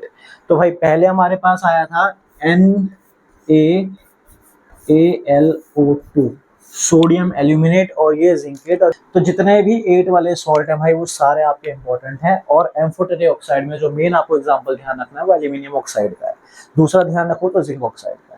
और ये रिएक्शंस बस आपसे पूछा जाएगा, स्ट्रेट फॉरवर्ड क्वेश्चन आता है, what are amphoteric oxide, give example. तो एम्फोटेरिक ऑक्साइड डिफाइन कर देना है, are those metal oxide that show both acidic and basic behaviour, for example aluminium oxide and zinc oxide. और एल्यूमिनियम ऑक्साइड की reaction दोनों के साथ, aluminium oxide plus HCl give AlCl3 plus H2O, और aluminium oxide plus NaOH यानी base के साथ भी रिएक्शन होकर क्या बना लेगा, सोडियम एल्यूमिनेट। तो ऑक्सीजन का फंडा क्लियर है कि जब मेटल ऑक्सीजन के साथ रिएक्ट करेंगे तो हमें मिलेगा मेटल ऑक्साइड, जिसका नेचर है बेसिक। और बेसिक क्यों है, क्योंकि जब ये पानी में ऐड करेंगे तो क्या बना लेगा, बेस बना लेगा। जैसे कि MgO plus H2O gives you MgOH का होल ट्वाइस, और Na2O plus H2O gives NaOH, यानी बेस मिल रहा है हमें। लेकिन इसमें एक्सेप्शन क्या है, कुछ मेटल ऑक्साइड ऐसे भी होते हैं जो एसिडिक बिहेवियर भी शो करते हैं, बेसिक भी शो करते हैं, डिपेंड करता है किसके साथ रिएक्ट कर रहे हैं, और उनको क्या बोला जाता है, एम्फोटेरिक ऑक्साइड, जिसमें एग्जांपल ध्यान रखना है एल्यूमिनियम ऑक्साइड और जिंक ऑक्साइड का। क्लियर है ये चीज। अब बढ़ते हैं दूसरी रिएक्शन यानी पानी की तरफ। पानी से रिएक्शन कैसा है, पानी के साथ सिंपल सा केस है, जैसे कि आपके पास कोई भी मेटल है, साथ में आपने ले लिया वाटर, आपको क्या मिल जाएगा, मेटल हाइड्रोक्साइड, और साथ में गैस रिलीज होगी हाइड्रोजन। एक ये भी है कि मेटल के साथ अगर आपने पानी लिया है तो आपको मेटल ऑक्साइड भी मिल सकता है, और साथ में मिलेगी हाइड्रोजन, यानी कांस्टेंट क्या है, हाइड्रोजन गैस तो दोनों केस में मिल ही रही है। तो सवाल ये आता है कि हाइड्रोक्साइड कब मिलेगा और ऑक्साइड कब मिलेगा। तो इसमें क्या है, आपको ध्यान रखना पड़ेगा, कोल्ड, हॉट और स्टीम। अगर वाटर लिक्विड स्टेट में, यानी अगर कोल्ड और हॉट फॉर्म में है, यानी पानी अगर ठंडा है, गर्म है, तो आपको मिलेगा मेटल हाइड्रोक्साइड साथ में हाइड्रोजन गैस। कब, जब पानी क्या होगा, लिक्विड स्टेट में। और अगर पानी स्टीम की फॉर्म में है तब आपको क्या मिलेगा, मेटल ऑक्साइड साथ में हाइड्रोजन गैस। तो यहाँ पे आपको ये ध्यान रखना पड़ेगा कि कौन कौन से ऐसे मेटल है जो कोल्ड वाटर से करते हैं, कौन से हॉट से करते हैं, कौन से स्टीम से करते हैं। जिसमें आपके पास आ जाएगा कोल्ड से करने वाले लिथियम, सोडियम, पोटेशियम, कैल्शियम। आगे कैल्शियम जो है वो आपका मॉडरेट वाटर से भी कर लेगा, लिथियम, सोडियम, पोटेशियम, और इनमें भी मेन दो कौन से, सोडियम और पोटेशियम, ये आपके क्या करेंगे, कोल्ड वाटर से रिएक्ट करेंगे। हॉट वाटर से करने वाला एक लौता ही है, वो है मैग्नीशियम। लौता से मेरा मतलब जो हम 10th क्लास की केमिस्ट्री पढ़े हैं उसके अंदर कौन सा, हॉट के अंदर मैग्नीशियम है, और स्टीम के अंदर एल्यूमिनियम, आयरन और जिंक। ठीक है जी। तो पहले तो आपको ये ध्यान रखने हैं, एमसीक्यू में भी पूछ लेते हैं कि ऐसे कौन सा मेटल है इनमें से फॉलोइंग बताओ कि जो कोल्ड वाटर से करेगा, ऐसा कौन सा है जो हॉट से करेगा, ऐसा कौन सा है जो तीनों से करेगा, यानी हॉट से भी करेगा, कोल्ड से भी करेगा, स्टीम से भी करेगा। तो अब इसका लॉजिक समझो। देखो क्या सीन है कि सोडियम, पोटेशियम, ये ऊपर के अगर आप देखो तो ये क्या आपके हाई रिएक्टिव है, ठीक है। फिर ये आपका आ गया मॉडरेट रिएक्टिव आ गया, और फिर ये आपके थोड़े से लो रिएक्टिव के अंदर आ जाएंगे, आयरन और जिंक। जो ऑलरेडी हायर रिएक्टिव है तो उसको रिएक्ट कराने के लिए आपको ज्यादा एनर्जी देने की जरूरत नहीं है, इसलिए वो कोल्ड वाटर से कर रहा है। जो मॉडरेट रिएक्टिव है उसको थोड़ा रिएक्ट कराने के लिए आपको पुश देना पड़ा है, इसलिए थोड़ी सी एनर्जी आपने दी है उसके अंदर, तो वाटर कैसा हो गया, हॉट। क्योंकि हॉट वाटर में रिएक्ट करवाओगे तो एनर्जी मिलेगी, उसको रिएक्ट करने के लिए आसानी रहेगी। और जो बहुत ही कम रिएक्टिव हैं तो उनमें रिएक्ट करवाने के लिए और ज्यादा जोश देना पड़ेगा, और ज्यादा पुश करना पड़ेगा, तो वहां पे हमने क्या कर दिया, स्टीम दे दिया, जिसके अंदर बहुत ज्यादा एनर्जी होती है। तो इस तरीके से जो आपके हाई रिएक्टिव वाले हैं वो सिर्फ कोल्ड वाटर से कर रहे हैं, मॉडरेट वाला हो गया आपका हॉट वाटर से करने वाला, और जो लो में हो गए वो आपके क्या कर रहे हैं, स्टीम से कर रहे हैं। क्लियर है ये चीज? तो अगर आपसे क्वेश्चन ये पूछा जाए कि भाई ऐसा इनमें से कौन सा मेटल है जो हॉट, कोल्ड और स्टीम तीनों से करेगा, बताओ। तो जो हाई रिएक्टिव है, जो कोल्ड से कर रहा है, यानी कम एनर्जी से कर ही रहा है, तो वो ज्यादा एनर्जी वाले से तो आराम से कर ही लेगा ना। यानी जो आपका सोडियम, पोटेशियम, लिथियम, कैल्शियम है, जो कोल्ड से कर रहे हैं, ये आपके हॉट से भी कर जाएंगे, स्टीम से भी कर जाएंगे, यानी ये हो गए ऑलराउंडर। ये हॉट से भी कर जाएंगे और स्टीम से भी कर जाएंगे, कोल्ड से तो कर ही रहे हैं। ठीक है। अच्छा, ये पूछ लिया जाए ऐसा कौन सा मेटल है जो हॉट और स्टीम से करेगा लेकिन कोल्ड से नहीं करेगा, तो वो कौन हो गया हमारा, मैग्नीशियम। क्योंकि हॉट से कर रहा है तो हॉट से कर रहा है तो स्टीम से करेगा, लेकिन कोल्ड से नहीं कर पाएगा, तो वो कौन हो गया आपका, मैग्नीशियम, जो सिर्फ हॉट और स्टीम से करेगा, कोल्ड से नहीं करेगा। और ये बोल दिया जाए कि भाई सिर्फ स्टीम से करेगा, ना ही हॉट और ना ही कोल्ड, तो भाई नीचे वाले हैं ही वो, ये वाले तो सिर्फ स्टीम से ही कर रहे हैं। तो बात समझ आई? सारे पानी, हर टाइप के पानी से कौन रिएक्ट कर रहा है, ऊपर वाले सोडियम, पोटेशियम, कैल्शियम। गर्म और स्टीम से कौन कर रहा है, मैग्नीशियम। सिर्फ स्टीम से कौन कर रहा है, ये ध्यान रहेगा। इनमें से क्वेश्चन पूछ लेते हैं भाई। ठीक है, अब और क्या क्वेश्चन आते हैं बीच में से, जैसे कि सोडियम जो है उसको हम केरोसिन, सोडियम में पोटेशियम जो है उसको केरोसिन ऑयल में क्यों स्टोर करते हैं, तो भाई इसलिए स्टोर करते हैं क्योंकि सोडियम और पोटेशियम जो है बहुत ही ज्यादा वॉलेटाइल, बहुत ज्यादा रिएक्टिव मेटल्स हैं ये। तो अगर आप इन्हें ओपन में रख देते हो और ओपन में आपने रखा और जरा सा भी मॉइस्चर मिल गया, मतलब पानी से इतना विग्रेसली रिएक्ट करते हैं ये, इतना वॉलेंटली करते हैं, अगर जरा सा भी इनको मॉइस्चर मिल जाएगा तो रिएक्ट करना स्टार्ट कर देंगे। तो इसलिए इनको क्या करते हैं, केरोसिन ऑयल के अंदर या कोई भी ऑयल के अंदर हम डिप करके रखते हैं, क्योंकि ऑयल क्या करता है, मॉइस्चर का, ऑक्सीजन का सप्लाई को कट ऑफ कर देता है। और दूसरा सवाल इसमें से ये भी पूछ लेते हैं कि भाई ऑब्जर्वेशन बताओ, क्या ऑब्जर्व करोगे जब आप सोडियम को पानी से रिएक्ट कराओगे। तो सोडियम पहले ही बहुत ज्यादा रिएक्टिव है, मान लो आपके पास एक टेस्ट ट्यूब है, उसमें आपने डाल दिया सोडियम। जैसे ही आप सोडियम डालोगे तो होगा क्या, वो आग पकड़ लेगा। सबसे पहले तो कैच फायर, यानी फायर आ जाएगी, लग जाएगी। दूसरा, हिसिंग साउंड आएगी बहुत ज्यादा, क्योंकि गैस कौन सी रिलीज हो रही है पानी के साथ, हाइड्रोजन। तो क्योंकि बहुत वॉलेंटली रिएक्ट कर रहा है तो हाइड्रोजन का जो अमाउंट है वो भी क्या होगा, ज्यादा रिलीज होगा, इसलिए हिसिंग साउंड जो है बहुत ज्यादा होगी। तो सबसे पहले तो एक्सोथर्मिक रिएक्शन हो गया, बहुत ज्यादा आग लग गई, ठीक है। और दूसरा क्या है, बहुत ज्यादा हिसिंग साउंड आएगी। तो ये दो इसकी क्या है, ऑब्जर्वेशन है। तीसरा ये भी है कि मान लो अगर आपने इसे चौड़े बर्तन में रख दिया, उसमें आपने सोडियम डाल दिया, मतलब पानी ऐसा था, उसमें आपने क्या डाल दिया, सोडियम, तो सोडियम जो है बाउंस करने लग जाएगा, क्योंकि बहुत वॉलेंट रिएक्ट कर रहा है, हाइड्रोजन गैस बहुत ज्यादा निकल रही है, तो टिकेगा नहीं है, इधर से उधर भागता फिरेगा, ठीक है ना। इसलिए बहुत ही वॉलेंट रिएक्शन होता है इसका। तो सोडियम पोटेशियम दोनों का, इसलिए उसको क्या करते हैं, केरोसिन ऑयल में स्टोर करते हैं, और पानी के साथ ऑब्जर्वेशन हो गई ये। फिर इसमें से सवाल आता है कैल्शियम का, कि भाई कैल्शियम जो है पानी में हम जब रिएक्ट करवाते हैं, मान लो आपने टेस्ट ट्यूब, आपने कैल्शियम डाला, पहले तो वो अंदर चला जाएगा, फिर ये ऊपर आ जाएगा। तो ऐसा क्यों होता है कि अंदर जाने के बाद फ्लोट करने लग जाता है ये, तो इसका रीजन ये है क्योंकि कैल्शियम जब पानी के साथ रिएक्ट कर रहा है, अगेन कौन सी गैस रिलीज हो रही है, हाइड्रोजन गैस। तो हाइड्रोजन के जो बबल्स हैं वो कैल्शियम के साथ अटैच हो जाते हैं, और जब हाइड्रोजन के बबल्स ऊपर आएंगे तो कैल्शियम भी उसके साथ क्या है, ऊपर आ जाएगा। इसलिए कैल्शियम पानी पे फ्लोट करता है। फ्लोट तो ये भी करेंगे, सोडियम पोटेशियम भी करेंगे, क्योंकि हाइड्रोजन इसमें भी निकल रहा है, लेकिन जो जनरली क्वेश्चन पूछा जाता है वो कैल्शियम के साथ पूछा जाता है कि कैल्शियम फ्लोट क्यों करता है। तो आंसर समझ गए, क्योंकि कैल्शियम को पानी में डालते ही हाइड्रोजन गैस रिलीज होगी और हाइड्रोजन के बबल्स अटैच हो जाएंगे कैल्शियम के साथ, और वो हाइड्रोजन की बबल्स जब ऊपर आएंगे तो कैल्शियम को भी अपने साथ ऊपर ले आएंगे। क्लियर है जी? ठीक है, फिर अब इनके रिएक्शंस देख लेते हैं। सोडियम प्लस वाटर, अब यहाँ पे जो वाटर आपको मेंशन होगा ना वो देखना, एल यानी लिक्विड फॉर्म में, इसमें भी एल यानी लिक्विड फॉर्म में, लेकिन आयरन के साथ मेंशन होगा जी यानी गैसेस यानी स्टीम के फॉर्म में। तो अगर सोडियम है, सोडियम जाहिर सी बात है किससे करेगा, कोल्ड वाटर से करेगा। क्या मिल रहा है, sodium hydroxide plus hydrogen gas, ठीक है। मैग्नीशियम अगेन लिक्विड फॉर्म है वाटर की, चाहे हॉट है तो हॉट से करेगा magnesium hydroxide plus hydrogen gas. लेकिन आयरन किससे करेगा, वाटर की स्टीम की फॉर्म से, इसलिए क्या यहाँ पे गैस है तो क्या मिलेगा, Fe2O3 प्लस H2, यानी हाइड्रोजन गैस इसमें भी मिलेगी, लेकिन इसमें हाइड्रोक्साइड की जगह क्या मिला हमें, ऑक्साइड मिला। अब इसमें से सवाल ये आ जाता है, अच्छा बुक्स में आप ये भी देखोगे Fe2O3 की जगह Fe3O4 भी लिखा होगा, दोनों ही सही है, चाहे Fe2O3 प्लस H2 कर दोगे तो भी सही है, Fe3O4 प्लस H2 करोगे तो भी सही है। फर्क क्या है, क्वेश्चन इसमें से आता है XYZ वाले क्वेश्चंस के, तो मान लो आयरन है, आयरन के ऊपर जब आप स्टीम पास कराओगे तो क्या होगा, और उस स्टीम को ज्यादा देर तक, अगर हम आयरन को प्रोलॉन्ग हीट करते हैं इन दी प्रेजेंस ऑफ स्टीम में, वर्ड ध्यान रखना, प्रोलॉन्ग हीट, यानी ज्यादा टाइम तक अगर हम हीट करते हैं, यानी ज्यादा टाइम तक स्टीम उससे पास करवाते हैं, तो क्या होगा? तो जैसे ही आयरन स्टीम के कांटेक्ट में आएगा, सबसे पहले तो बना लेगा Fe2O3, ये आ गया कांटेक्ट में बनते ही। अब जब स्टीम कंटिन्यूसली पास हो जा रही है तो Fe2O3 किस में चेंज हो जाएगा? Fe3O4 के अंदर, ठीक है ना। तो इसलिए काफी बुक्स में Fe3O4 दे रखा होता है डायरेक्टली, तो वो भी सही है, Fe2O3 लिखोगे तो भी सही है, कोई दिक्कत इसके अंदर? क्लियर है ये चीज? लेकिन ये जरूर ध्यान रखना, अगर आपसे अलग से ये पूछ ले जाए कि आयरन के क्वेश्चन में अगर ये पूरा मेंशन है कि आयरन को जब स्टीम से पास कराएंगे तो क्या होगा और प्रोलॉन्ग हीट करेंगे तो क्या होगा, तो समझ लेना पहले क्या बनेगा? Fe2O3 बनेगा, और प्रोलॉन्ग हीट कराने के बाद क्या बनेगा? Fe3O4। क्लियर है ये चीज? तो मेटल का हमारे पास हो गया, वाटर से भी रिएक्शन सारा खत्म, ठीक है। अब इसमें भी क्या है कि जो आपके नोबल मेटल के जिक्र किया था शुरुआत में, कौन से थे? गोल्ड और प्लेटिनम, ये आपके पानी से रिएक्ट नहीं करेंगे। ये रिएक्टिविटी सीरीज आपने करी होंगी। अब हाइड्रोजन से नीचे जो भी है, चाहे कॉपर है, मरकरी है, सिल्वर है, गोल्ड है, प्लेटिनम है, कोई भी पानी से रिएक्ट नहीं करेगा। क्यों नहीं करेगा? क्योंकि भाई हाइड्रोजन से नीचे है, पानी में क्या है? हाइड्रोजन है ना।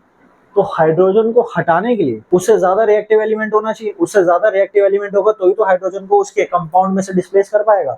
लेकिन क्योंकि ये लोअर रिएक्टिव है तो उसके कंपाउंड में से उसको डिस्प्लेस नहीं कर सकते, इसलिए वो उससे रिएक्ट नहीं करता। ये क्वेश्चन में आ जाता है कि भाई कॉपर रिएक्ट क्यों नहीं करता पानी के साथ, ये सिल्वर रिएक्ट क्यों नहीं करता, तो आंसर यही बताना है, क्योंकि कॉपर, सिल्वर, गोल्ड, प्लेटिनम क्या है? लेस रिएक्टिव है हाइड्रोजन से, तो हाइड्रोजन को ये डिस्प्लेस नहीं कर सकते उसके कंपाउंड में से, इसलिए ये पानी से रिएक्ट नहीं करते हैं। और इसमें इस एक्सेप्शन में भी एक्सेप्शन क्या है भाई? कॉपर की। अब आपने सुना होगा यार कॉपर वाला आरओ भी आता है, कॉपर वाला पानी पीना चाहिए, कॉपर के ग्लास में हम पानी पीते हैं, तो ऐसा क्या सीन है भाई? एक तरफ कह रहे हैं कि कॉपर पानी से रिएक्ट ही नहीं करता, तो फिर कॉपर वाले आरओ का या कॉपर वाले ग्लास में पानी पीने से क्या फायदा है? ये कॉपर की बोतल में पानी पीने से क्या फायदा है? तो इसका सिंपल सा रीजन ये है कि देखो कॉपर जो है ना वो जस्ट बिलो द हाइड्रोजन है। तो अगर हम इंस्टेंटेनियस रिएक्शन की बात करें, मान लो आपको बोल दें Cu+H2O, सीधा सीधा नो रिएक्शन, कुछ रिएक्शन नहीं होगा, कॉपर क्या हाइड्रोजन के नीचे है। लेकिन अगर आप कॉपर को पानी में बहुत देर तक छोड़ देते हो, 3, 4, 5 घंटे के लिए छोड़ देते हो, तो क्योंकि copper just below the hydrogen है, तो स्लोली स्लोली क्या है, कॉपर के आयंस उसमें डिसॉल्व होने स्टार्ट हो जाते हैं, यानी वो पानी से रिएक्ट करना स्टार्ट कर देता है धीरे धीरे, यानी टाइम फैक्टर आ गया यहाँ पे। क्यों? क्योंकि जस्ट बिलो दी हाइड्रोजन है। और सेम ऐसी एसिडिक चीजों के साथ है। क्वेश्चन एसिड बेसिस में भी था ना कि जितने भी खट्टी चीजें हैं, जैसे कि आपके पिकल्स हो गए, कर्ड हो गए, इसे कॉपर के वेसल्स में क्यों नहीं रखना चाहिए? अब वहां रखने की, स्टोर करने की बात हो रही है। अगर मान लो आप इंस्टेंटेनियसली खाते हो, मान लो आपके पास कॉपर का बर्तन है, कॉपर की कटोरी है, आपने उसमें दही ली और खा ली, फटाफट 15-20 मिनट में आपने कंज्यूम कर ली, कोई दिक्कत की बात नहीं है। लेकिन उसी दही को आपने रख दिया 3-4 घंटे तक, रख दिया 5 घंटे की, भाई शाम को खाऊंगा मैं, तो होगा क्या? फिर वो जो एसिड है वो कॉपर से रिएक्ट करना स्टार्ट कर देगा, सॉल्ट बनेगा, हाइड्रोजन बनेगा, ठीक है। तो वो दिक्कत वाली बात है। सेम ऐसे यहाँ पे बेनिफिट पानी में कैसे मिल रहा है हमें कि जस्ट बिलो होता है तो इंस्टेंटेनियस तो रिएक्ट करेगा नहीं। आप सोचोगे भैया आपने पानी निकाला, उसको कॉपर के ग्लास में डाला और पी लिया तो कॉपर के आयंस अंदर चले गए, ऐसा नहीं हुआ, कोई रिएक्शन नहीं होगी। लेकिन आप उसको रख दोगे 4 घंटे 5 घंटे के लिए, उसको रख दोगे, ठीक है, तब जाके जब आप फिर कॉपर वो पानी पियोगे, तब कॉपर के आयंस यहाँ आपके बॉडी के अंदर आएंगे, क्योंकि स्लोली रिएक्ट करेगा। क्लियर है ये चीज? तो मेन बात ये थी कि भाई ये पानी से रिएक्ट क्यों नहीं कर रहे, लेस रिएक्टिव है, हाइड्रोजन को डिस्प्लेस नहीं कर सकते, काम खत्म। तो ये था मेटल का रिएक्शन वाटर के साथ, ऑक्सीजन के साथ हो गया, वाटर के साथ हो गया। अब लास्ट देखेंगे एसिड के साथ, और एसिड वाला वैसे ज्यादा डिटेल में बताने की जरूरत नहीं, अगर आपने एसिड बेसिस चैप्टर पढ़ा है तो उसमें ये प्रॉपर्टी थी ना, acid plus metal gives salt और हाइड्रोजन गैस, तो यहाँ पे भी वही है, acid plus metal gives salt plus hydrogen gas. देख लेते हैं कैसे।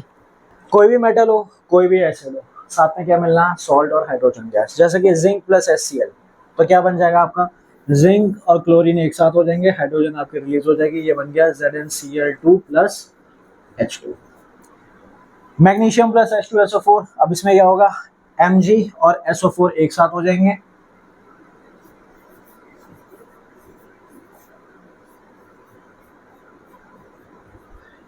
MgSO4 प्लस H2, ठीक है ना। Na प्लस HNO3, अब क्या हो जाएगा?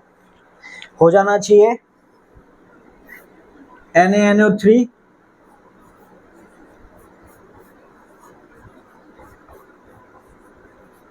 NaNO3 प्लस H2, ये हो जाना चाहिए, हो जाना चाहिए, लेकिन ऐसा होता नहीं है, यहाँ पे H2 नहीं मिलेगी, अब इस पर ध्यान देना, HNO3 को हटा दो, इसके अलावा कोई भी एसिड ले लो आप, ठीक है, चाहे HCl है, H2SO4 है, एसिटिक एसिड है, कार्बोनिक एसिड है, और कोई भी मेटल ले लो, आपको सॉल्ट मिल जाएगा और साथ में कौन सी गैस मिलेगी, हाइड्रोजन गैस मिलेगी, ठीक है। और हाइड्रोजन गैस की पहचान क्या है, देखो दो चीजें पूछते हैं, ऑब्जर्वेशन और टेस्ट। ऑब्जर्वेशन वो चीजें होती है जो देखकर आप बता सकते हो, तो ऑब्जर्वेशन क्या हाइड्रोजन गैस की, हिसिंग साउंड आएगी, इस तरीके से हिसिंग साउंड उसमें से आएगी, वो क्या है, ऑब्जर्वेशन है। टेस्ट क्या है इसका, टेस्ट है जब बर्निंग कैंडल को उसके पास लेकर आएंगे तो पॉप साउंड के साथ वो बर्न करती है, वो उसका टेस्ट है, ठीक है ना। तो ये दो चीजें हैं। तो हाइड्रोजन गैस को ऑब्जर्व किया, हिसिंग साउंड आ रही है, दोनों केस में आएगी, सही है, ठीक है। लेकिन जब कोई मेटल नाइट्रिक एसिड के साथ यानी HNO3 के साथ जब वो रिएक्ट करता है तब हमें हाइड्रोजन गैस नहीं मिलती। और यहां से क्वेश्चन भी आ जाता है, why hydrogen is not liberated when metal react with nitric acid. तो इसका सवाल का जवाब क्या है कि नाइट्रिक एसिड क्या है, nitric acid itself strong oxidizing agent है।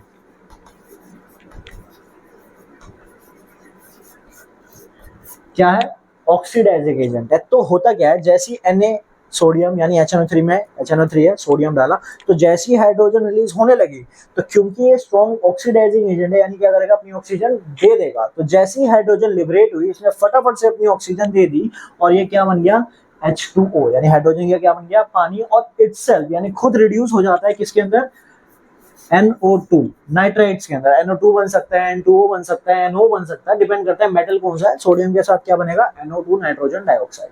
बात समझ आई।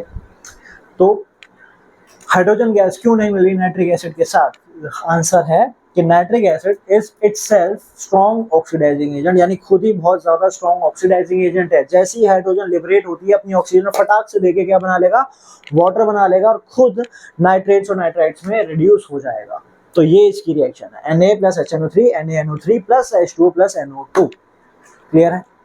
अब इस एक्सेप्शन, अभी क्या एक्सेप्शन थी कि सारे मेटल्स एसिड के साथ हाइड्रोजन गैस दे रहे हैं, इसमें एक्सेप्शन मैंने पढ़ी कि नाइट्रिक एसिड का हाइड्रोजन नहीं मिलेगी, ठीक है। अब इस एक्सेप्शन में भी एक्सेप्शन है, वो क्या है कि कुछ ऐसे मेटल होते हैं जो नाइट्रिक एसिड के साथ हाइड्रोजन दे देते हैं। अब बताओ वो कौन कौन से हैं, वो आपको ध्यान रखने हैं, मैग्नीशियम और मैंगनीज, Mg और Mn। ये दोनों ऐसे मेटल हैं, आपने नाइट्रिक एसिड लिया, लेकिन नाइट्रिक एसिड भी होना चाहिए डाइल्यूट फॉर्म के अंदर। डाइल्यूट नाइट्रिक एसिड है, साथ में मैग्नीशियम है, तो Mg प्लस HNO3 क्या मिल जाएगा, MgNO3 का होल ट्वाइस, क्योंकि Mg की वैलेंसी 2 होती है, NO3 की वैलेंसी 1 होती है, तो MgNO3 का होल ट्वाइस प्लस साथ में H2, काम खत्म, इतना ही, ठीक है, ये आपको मिल जाएगा। क्लियर है ये चीज। तो ये हो गई मेटल्स की रिएक्शंस एसिड के साथ भी। अब इसमें भी वही सेम चीज है, कॉपर यानी हाइड्रोजन से नीचे जो है आपके कॉपर, मरकरी, गोल्ड, प्लेटिनम, ये एसिड से नहीं कर रहे। पूछा जाएगा क्यों नहीं कर रहे, तो सिंपल सा आंसर क्या है, क्योंकि वो हाइड्रोजन के नीचे आते हैं, तो क्योंकि वो लेस रिएक्टिव है हाइड्रोजन से, इसलिए हाइड्रोजन को डिस्प्लेस नहीं कर सकते और इसलिए वो रिएक्ट नहीं करते हैं। क्लियर है चीज, कोई दिक्कत इसमें, ठीक है।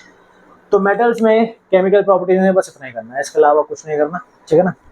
अच्छा, इसमें एक चीज और है, वो है आपका, जो हमने अभी बोला था ना, और वो सही बोला, हमने अभी बोला कि भाई गोल्ड प्लेटिनम जो है किसी से रिएक्ट नहीं करते, नहीं करते, सही बात है। लेकिन एक केमिकल है जिसका नाम है एक्वा रेजिया, ठीक है, ये ऑरेंज कलर का सा होता है थोड़ा सा, ये याद रखना है आपको। एक्वा रेजिया जो है इसका रेशियो होता है 3:1, ये रेशियो पूछ रहे थे पेपर में, यानी 3 पार्ट, यानी जो 3 पार्ट है ये होता है इसका HCl एसिड का, और एक पार्ट होता है इसका HNO3 नाइट्रिक एसिड का। इन दो एसिड से मिलकर ये एक एसिड बनता है जिसको बोलते हैं एक्वा रेजिया, या इसका दूसरा नाम है रॉयल वाटर। हाँ जी, रॉयल वाटर, ठीक है। एक्वा रेजिया, रॉयल वाटर, कितना रेशियो है, 3:1। 3 पार्ट किसका है, HCl का, 1 पार्ट किसका है, HNO3 का। काम क्या है इसका, काम ये है कि गोल्ड और प्लेटिनम वैसे तो रिएक्ट करते नहीं किसी से भी, लेकिन जैसे ज्वेलरी वगैरह होती है, आप लंबे टाइम तक रखे रखो तो डल हो जाती है, शाइन उनकी चली जाती है, क्योंकि उनपे लेयर आ जाती है बस, ठीक है।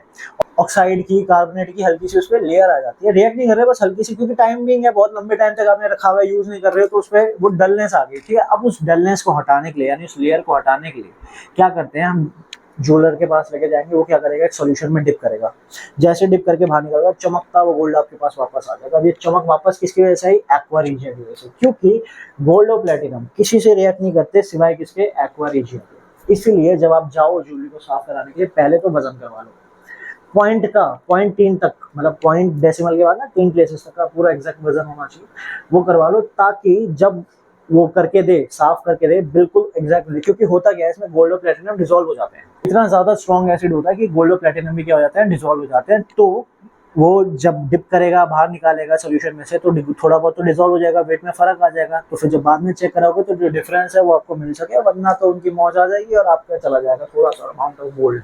ज्यादा फर्क भी नहीं आता, लेकिन हाँ थोड़ा बहुत फर्क आ जाता है। तो एक्वा रिजिया मेन ध्यान रखना, एक्वा रिजिया क्या है, 3:1 से बना हुआ आर्टिफिशियल एसिड है, जिसमें 3 पार्ट है HCl का, 1 पार्ट है HNO3 का, नाम है इसका दूसरा रॉयल वाटर, कलर है इसका ऑरेंज। क्लियर है ये चीज?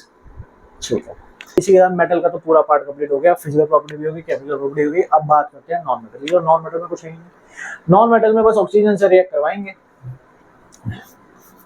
Non metal plus oxygen give non metal oxide, जैसे कि carbon plus oxygen give carbon dioxide, sulphur plus oxygen give sulphur dioxide, nitrogen plus oxygen give nitrogen dioxide. अब metal oxide का nature क्या था? Basic था, ठीक है। तो नॉन मेटल ऑक्साइड का नेचर क्या होगा? एसिडिक होगा। वहां बेसिक क्यों था? क्योंकि मेटल ऑक्साइड जब पानी में रिएक्ट करवा रहे थे तो आपको क्या मिल रहा था? MgOH, यानी एक बेस मिल रहा था ना, मैग्नीशियम हाइड्रोक्साइड लिया था, पानी में डाला था, मैग्नीशियम OH का उल्टा मिला था। यहाँ पे एसिड के बनाएगा। कैसे बनाएगा एसिड? जैसे कि CO2 ले लेते हैं, carbon dioxide non metal oxide है, साथ में आपने लिया पानी, ठीक है ना, क्योंकि एसिड को भी बिहेव करने के लिए क्या चाहिए? हाइड्रोजन और पानी, हाइड्रोजन आयंस। तो होगा क्या? ये बना लेगा H2CO3। ये क्या है? कार्बोनिक एसिड, जो एसिड ड्रिंक में प्रेजेंट होता है। जितने भी आपके कार्बोनेटेड ड्रिंक्स होते हैं, कोल्ड ड्रिंक्स वगैरह, उसमें कौन सा कार्बोनिक एसिड प्रेजेंट होता है? तो क्या है? कार्बन डाइऑक्साइड प्लस वाटर क्या बना लिया? Carbonic acid. और ये क्या है? एसिड है। इसलिए नॉन मेटल ऑक्साइड का नेचर क्या होता है? एसिडिक नेचर होता है। क्लियर है ये चीज? ठीक है। एक और चीज, जितने भी मेटल ऑक्साइड है उनका एक और नाम है, उनको हम बोलते हैं बेसिक एनहाइड्राइड्स। और जितने भी नॉन मेटल ऑक्साइड है इनको बोलते हैं एसिड एनहाइड्राइड्स, क्योंकि एसिडिक नेचर है एसिड एनहाइड्राइड्स, उनका बेसिक नेचर है बेसिक एनहाइड्राइड्स। क्लियर है? बस एक छोटी सी चीज।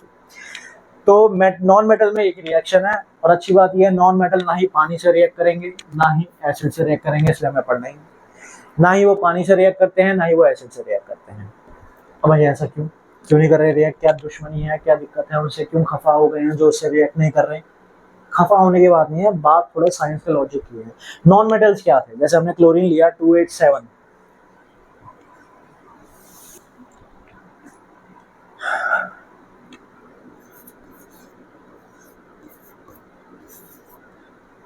तो क्लोरीन क्या कर रहा था? इलेक्ट्रॉन को एक्सेप्ट कर रहा था, एक इलेक्ट्रॉन ले रहा था, तब जाके वो क्या बना? Cl नेगेटिव बना। तो नॉन मेटल हमने क्या बोले? इलेक्ट्रोनेगेटिव एलिमेंट्स हैं जो कि इलेक्ट्रॉन्स को लेते हैं, है कि नहीं? एक्सेप्ट करते हैं इलेक्ट्रॉन्स को।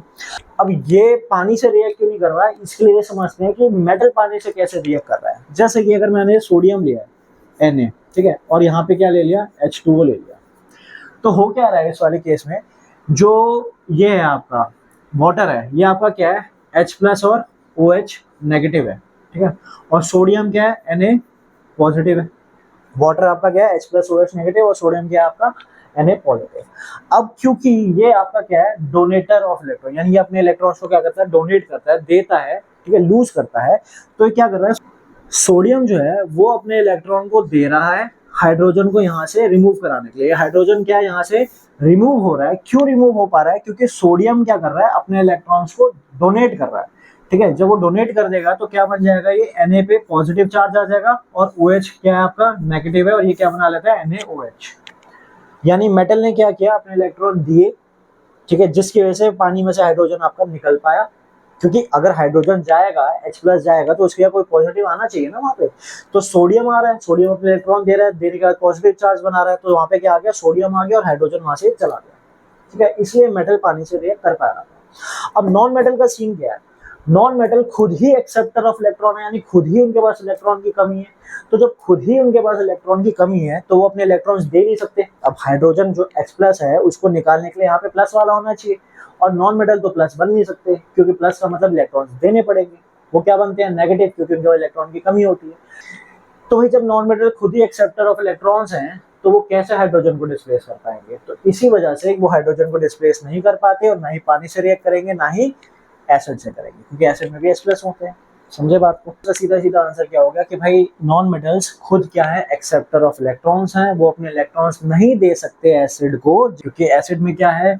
H प्लस और Cl नेगेटिव, तो ये प्लस वाले को हटाना है तो यहाँ पे भी प्लस आना चाहिए, तो नॉन मेटल्स आर एक्सेप्ट, तो नॉन मेटल्स खुद क्या है, एक्सेप्टर ऑफ इलेक्ट्रॉन है, तो वो पॉजिटिव हाइड्रोजन को हटा नहीं सकते, तो वो हटा नहीं सकते तो हाइड्रोजन भी इसमें से नहीं निकल पाएगी, ना ही कोई रिएक्शन हो पाएगा, इसलिए नॉन मेटल्स रिएक्ट नहीं कर पाते हैं।